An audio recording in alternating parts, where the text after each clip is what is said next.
All right, Virgo, thanks for tuning in to your September horoscope for Sidereal Astrology.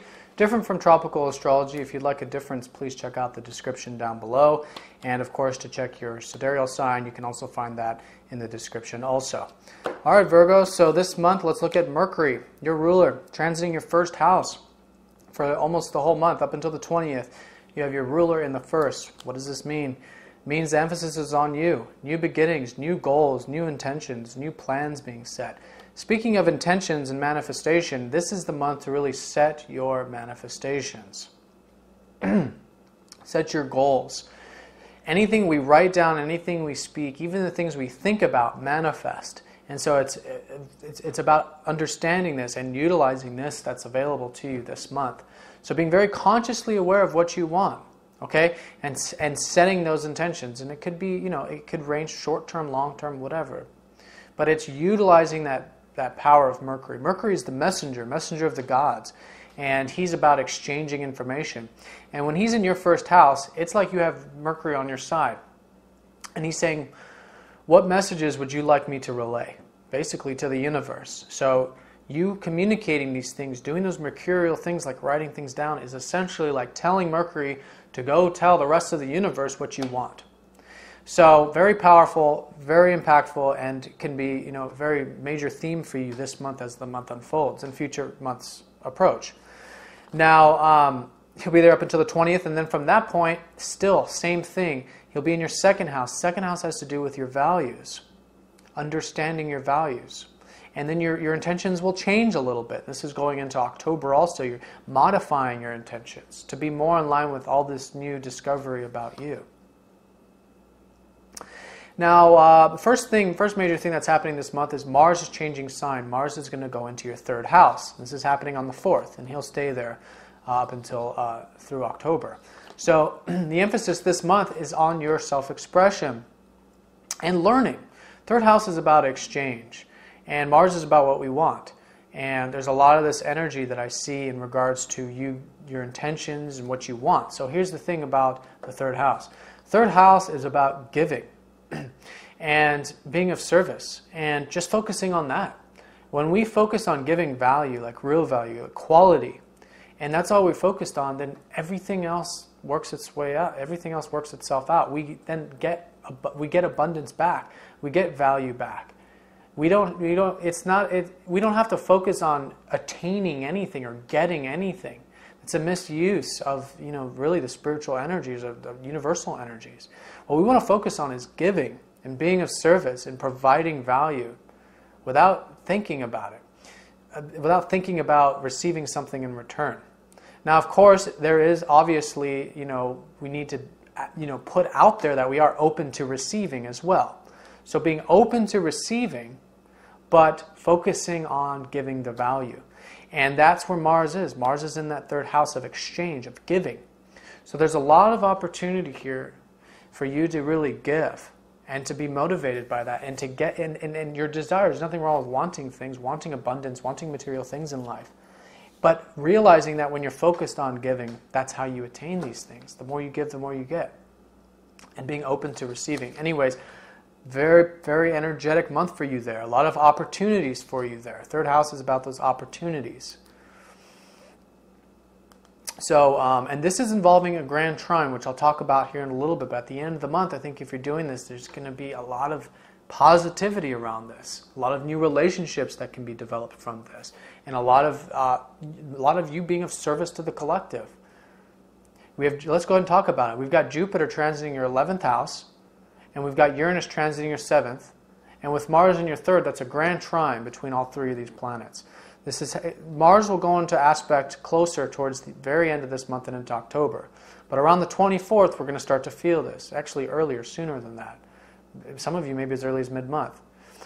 Feeling that when we're giving, like I just explained, and just being more active, being more available, and just going into the marketplace and being there and exchanging. New relationships, positive changes to your relationships, and more abundance in regards to the community. More people, the online community, all kinds of community, just more opportunities there as well with Jupiter transiting that 11th. So with this grand trine, it's about really feeling good about it. Okay, and this is the energy going into October as well.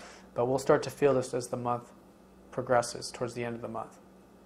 But in either case, using that powerful Mars energy in that third house. All right, let's talk about the full moon this month. It's happening on the 8th, and it is happening in your 6th house. Let's talk about that. Let's talk about what it is that you're giving. Well, let's say in the work, because the work's not the only place, but let's say in the work. You've got a full moon in the 6th house. The 6th house is what you're doing on a day-to-day level. A lot of us, we work on a day-to-day level. So let's talk about work. It's almost like when you're focused on giving, your skills, your traits, your craftsmanship of your service or whatever it is that you do for a living develops, because you're not trying to get, because when we're always trying to receive, we create blockages. If you're just focused on giving, your overall craft improves, your overall abilities improve, and you become more natural. And that's what it's really about, is becoming more natural. You've got Neptune transiting your 6th, and Chiron there too. So it's about going with the flow, tapping into your intuition on the day-to-day level, and it's all healing you. A lot of you are going through a lot of healing in regards to all of this day-to-day routine work, and also health. 6th house is also health. So there's a full moon taking place there on the 8th, and this is all in line with your values, because you've got Mars, the ruler of your 6th, in your 2nd. So for the past couple years, a lot of you have been really putting in a lot of work into achieving what you want, what you value. Mastering your ability to achieve what you value. And also mastering your trade, your skill. It's almost like you're creating value through your craft and your trade. And at the same time, you're also receiving value by modifying your traits and your skills. You see? So that's going to be emphasized for you this month when the full moon illuminates that 6th house of yours. So perhaps a lot of you who have been working hard in terms of that will see the abundance, the manifestation coming for you in terms of your values. Perhaps new resources, increased salary, something. Doesn't necessarily have to be material. It's just you feeling more proud and full with who you are. The 2nd house is about self-value, self-worth. And when a transit's involving that 2nd house, by the end of it, no matter what, we feel more valuable. We realize that it's not about the material abundance. It's about you. You are the ultimate value. It is you who attains this abundance. It comes from you and your skills and your traits, all of this. Right? So full moon illuminating this, and a lot of energy going towards this too. I see a lot of you perhaps getting more busier with your work this month as well, or your health, or taking care of your health in your routine, okay, for the first half.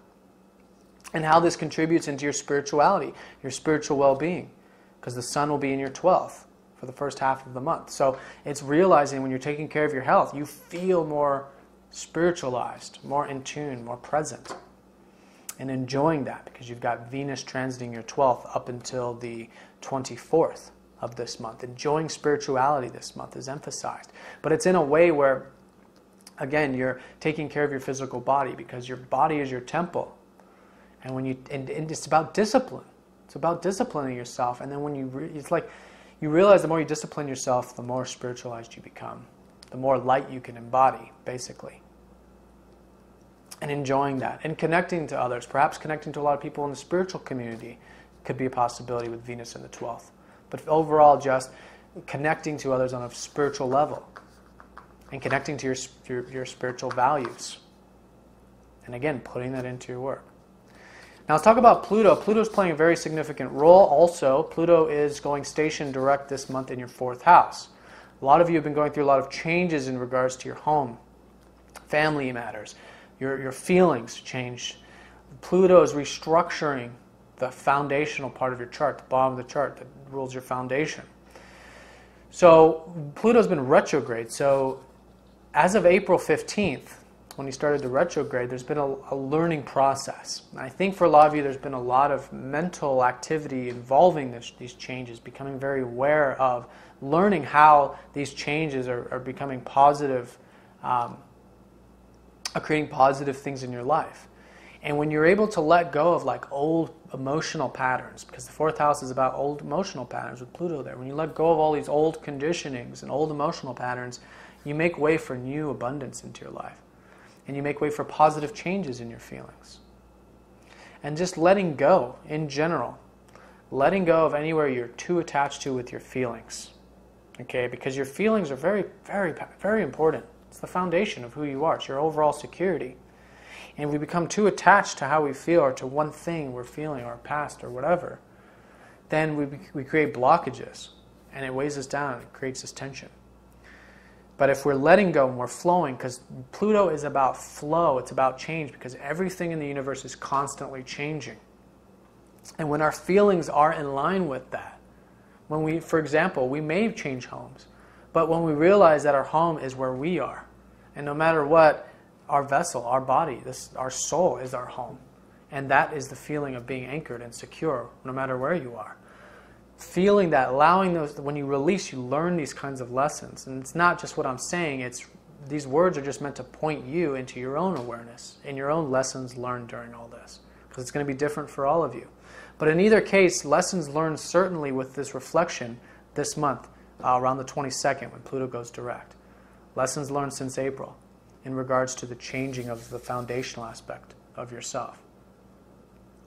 And this is good. And there's a lot of positive transits involved with the faster moving planets and Pluto right before he goes station direct.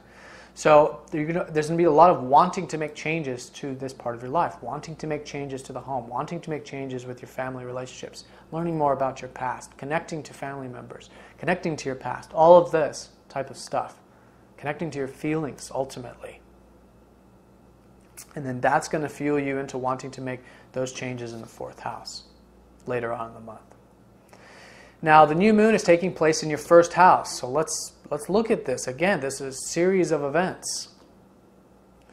Fourth house, I think with all of these changes going on, it's going to spark something in your first house, which is you, a change in you. A new house, a new moon in your first house is a new you.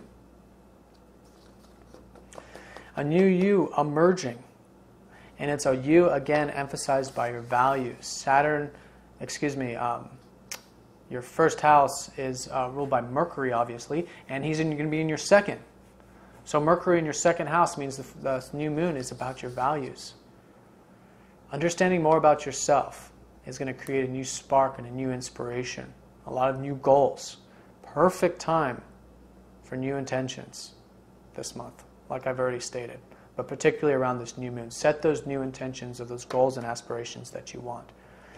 And as long as they're true to you, as long as they're true to your values, and you're willing to flow with the universe and be a co-creator with the universe, and not hold on too tightly to anything and just allow the pieces to fall as they may, but to put the intention out there and let the universe work out the details, then this is very powerful. If you're doing that, then it's a very powerful utilization of these transits. Now let's talk about, actually we did talk about that. We talked about the Grand Trine and we talked about Venus. All right, so that concludes your horoscope, Virgo. So this is very general. If you'd like a more specific reading, please get in touch for a personal chart reading. I'll look at these transits and how they're aspecting your personal planets individually. But I hope you enjoyed and have a good month. Thanks for watching, Virgo.